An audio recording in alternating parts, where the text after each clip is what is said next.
This episode is brought to you by Pat Live. Pat Live is a live answering service. They are 100% U.S. agents, available 24/7, professionally trained on scripts.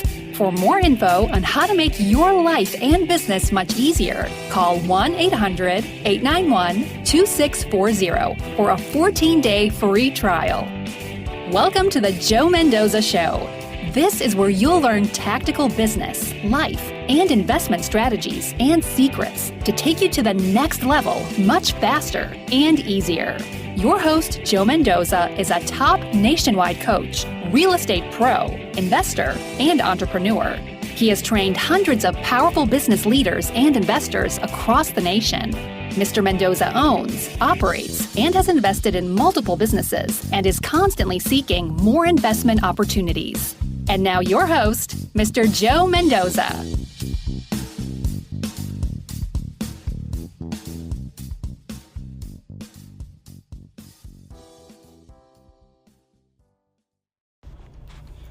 Today, guys, we're going to be talking about persistence breaks down resistance.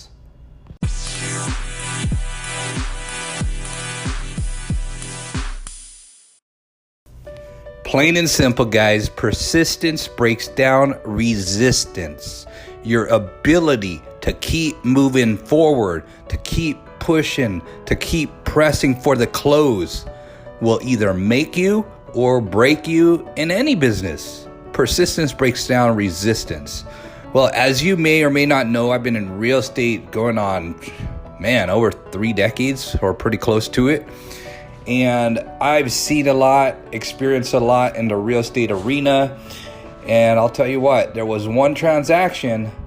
It was one of those things that I was actually surprised myself. Once upon a time, my assistant would be going through the Craigslist ads looking for sale by owners, anything like that. And she found one.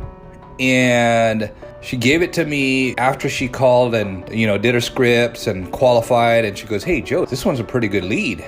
And so I went ahead and followed up and went on the appointment. And sure enough, it was a great lead. Now, at the time, the need wasn't quite there to have an agent. And he went ahead and tried it himself and then took it off the market. Well, I forgot about this lead because I followed up as many times as I could, and he really didn't want to sell. The motivation wasn't quite there. About 2 years later, I get this email, and it said something like, "Hey, Mr. Mendoza, I'd like to meet with you. I'm ready to sell."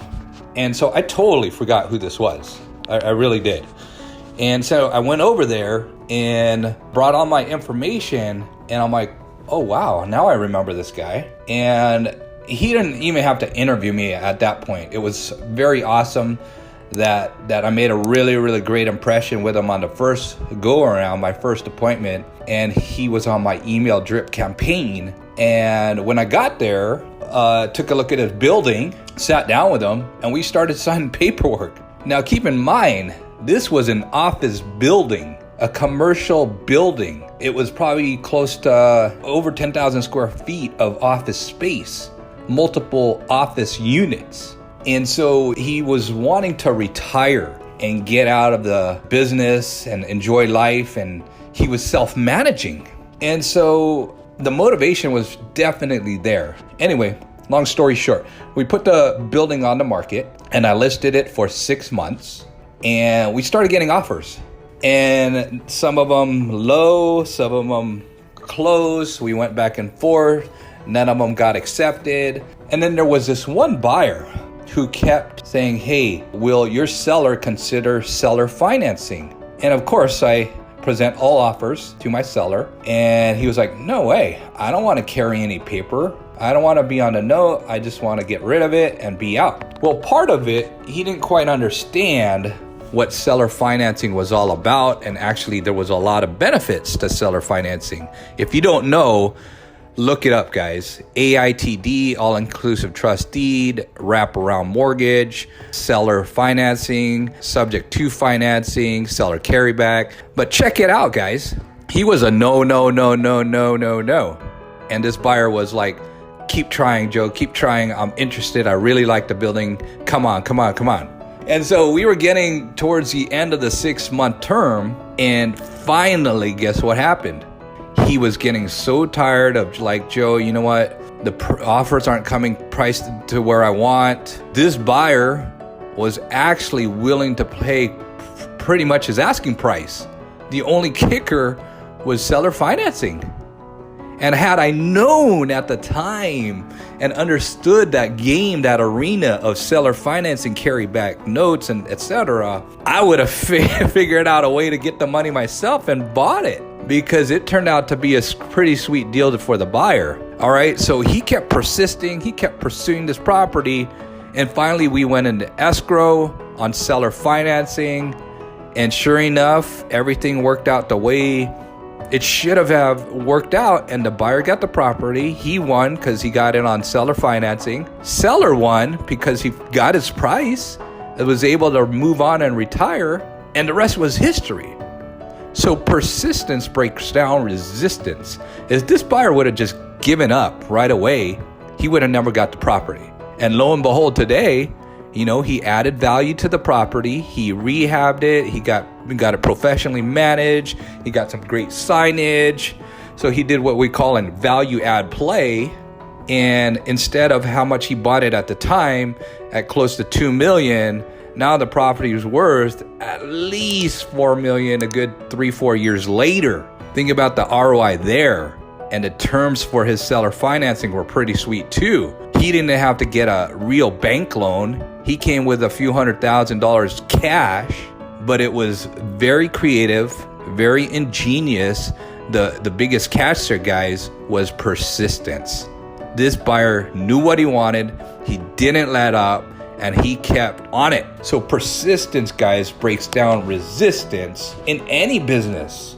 In any business that you're in, I want you to be very, very persistent. And you know what they say, don't take no for an answer. Persistence breaks down resistance. Absolutely, positively correct. Some of you, I've been in front of many salespeople where they're trying to sell me a car, trying to sell me insurance, trying to sell me a loan, trying to sell me on their title services. Now check this out, guys. I'm sure you're on the other side of the fence too. You have folks in your life who are trying to get your business or earn your business, and you could see who's a player and who's not.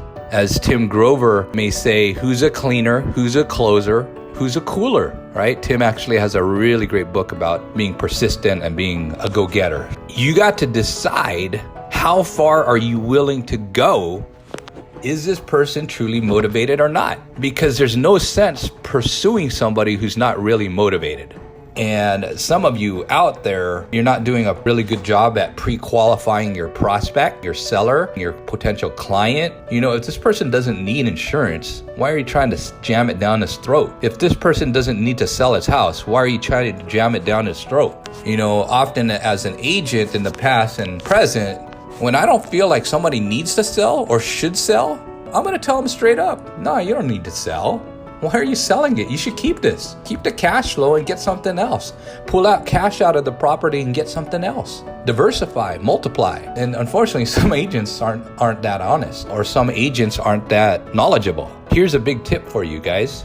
When you're on the phone, prospecting, door knocking, soliciting, remember this. If you're in sales, real estate, insurance, telemarketing, whether you're trying to sell a cable service or a newspaper subscription or anything like that, most sales occur after the 5th through 7th close. If a suspect is truly motivated, you need to push. They're just trying to make sure that you're the right person for them. They're trying to qualify you as much as you're trying to qualify them. They're trying to figure out, hey, is this person legit? Is this person high on integrity? Does this person have great values? So when they're asking you questions, it doesn't necessarily mean that they're not interested. Actually, they're probably more interested. They're asking you questions. You're getting closer and closer to earning them as a client, as a customer. They're just wanting to be clear in their head if you are the right person. They probably already like you. They probably already trust you. They just want to make sure that you're the most competent to get them through the finish line. So if you're on the phone lay down, get like 7 quarters. Nobody could see you because you're on the phone. And each time you try to push the close, you have the quarters lined up all to the left, and then slowly move them one at a time to the right. One close, the quarter moves to the right. Second close, the quarter on the left moves to the right.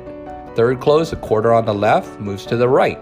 And then you're going to be counting your closes. So that's 3 closes, go all the way. I don't know when it's going to occur. I really don't. If a seller is truly motivated, it may take 5 to 7 closes. And so keep pushing. If you haven't got to the 5th quarter or 7th quarter, you got to keep pushing. Stretch out of your comfort zone. Success happens right out of your comfort zone. So you need to keep pushing. Now, don't be super obvious and close. Close, ask more questions, get them more qualified, see their motivation, then close again. If they say no, ask more questions, talk about something else, talk about their family, talk about their recreation, what do they do for fun? See if you like them, then close again. Okay, if they're truly motivated, it's nothing sneaky. They're just probably a little scared, probably a little nervous. They don't know you. This is probably the first time you ever met them. So they're wanting to see if they like you or trust you. And so keep pushing. Remember, guys, success happens out of your comfort zone. And if you're not pushing hard enough, push a little bit more, and you're going to turn them into a potential sale for yourself. So just remember that, guys. I'm right there with you. When I was starting out as a salesperson, I was scared. I was nervous. I was robotic on my scripts. It was pretty pathetic. But it takes practice. It takes persistence. It takes that great mental attitude to keep persisting and making great things happen. So guys, remember, persistence breaks down resistance. This is Joe Mendoza with the Joe Mendoza Show. Thanks for listening. I wish all of you, each and every one of you, all the success that this wonderful world has to offer. Thanks again, guys. God bless. Have an outstanding, powerful, successful day.